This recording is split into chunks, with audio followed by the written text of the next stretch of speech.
Hello, my name's Christian Simpson. I'm the founder and president of Evolve Business Performance. This is an essential message for every business leader intent on business growth.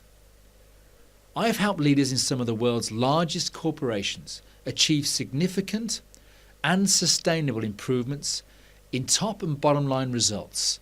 And what I'm about to share with you is some of the information that helped achieve it. Now, it's important for you to understand that this is not a sales pitch or a product presentation. I'm not selling training. This is simply information that cuts to the very core issue relating to business performance. So in the next few minutes, I'm going to provide you with the answers to the questions that have frustrated business leaders like you for decades.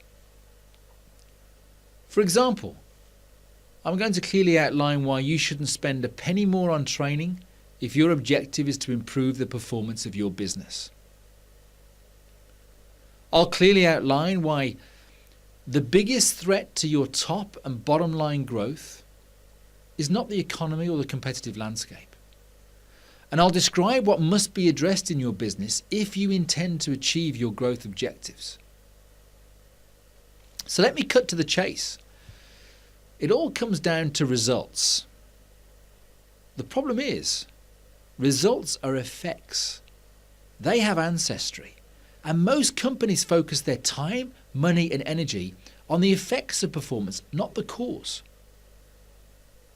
Let me graphically illustrate to you what I mean. If there's going to be any sustainable improvement in results, influence needs to take place at the level that precedes existing results. So let the R on the screen represent the current results that you're achieving in your business right now. If we take it a step back, the cause of those results is the actions and behaviours of your employees. Now, there's nothing too surprising about that. However, very few development initiatives achieve behavioural change and therefore offer a poor return on investment. You'll have a very clear understanding of why that is at the end of this communication. But what creates the actions and behaviours that derive our results? This is where we start to get under the hood. This is where we start to go beyond the physical part of our personality to the unseen part, the cause of every result achieved in your business. I'm specifically referring to the mind. As a business leader, whether you're aware of it or not, your business is mind. It's the source of all performance, good or bad. And yet very few business leaders actually understand the operations of the mind. And you can't improve and influence what you don't understand. Now, as the mind is clearly the unseen part of the personality, I'm going to use this very simple and yet very powerful graphic to visibly illustrate how the current results in your business are created and how the money you spend on training fails to address what I call the performance gap. That is the gap between what we know and what we do. What we're effectively doing here is getting under the hood of your most expensive but also your most expansive resource, the human talent within your business. So let me explain what I mean by the mind. The mind has two primary operations, the conscious mind and the subconscious mind. The conscious mind is the intellectual thinking mind. The subconscious is the emotional feeling mind. Thought impressed upon the subconscious creates feelings that are expressed through the body as the actions and behaviours that derive and create our existing results. That is the creative process. So it makes a mockery of focusing on existing results because any improvement in the quality of results will always be in direct proportion to the quality of the thought that preceded them. Focusing on existing results will only produce similar outcomes. And yet there's more to it than that. Because when it comes down to our actions and behaviours, the habits, programming, conditioning and belief systems that reside at a subconscious level and operate outside of our awareness, unconsciously influence and infect the quality of our thought processes and create the behaviours that determine our results.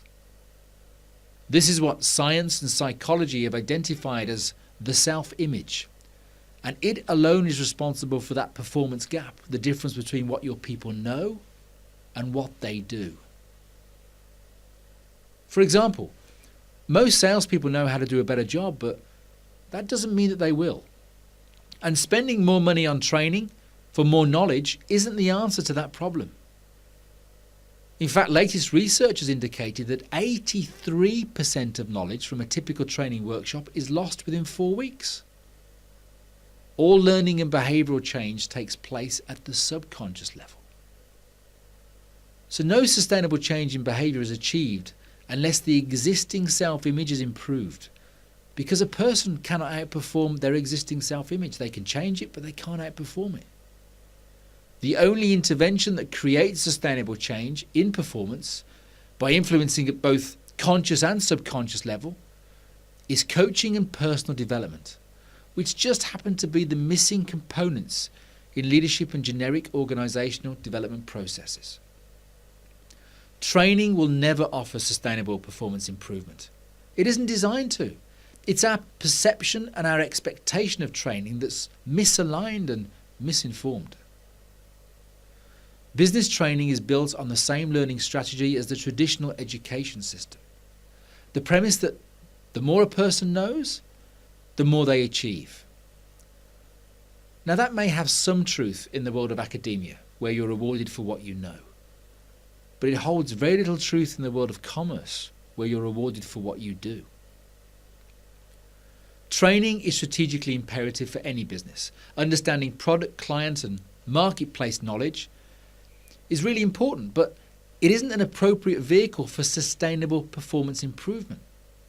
You train for competence. You coach and personally develop for performance. Now, whilst this communication has offered you only a brief introduction to understanding the cause of your business performance, the implications of continuing to ignore the unquestionable influence this information has on the growth of your business will be significant. So if this message has resonated with you and you'd like to understand more about how my colleagues and I can successfully and sustainably help you transform the performance culture of your business, please contact me via the details that are about to follow for a no-obligation discussion to explore the fit between your business needs and your objectives and our capabilities. What I can assure you of is that it'll be the most valuable hour that you'll spend on your business this year. I look forward to hearing from you. Thank you for watching this communication.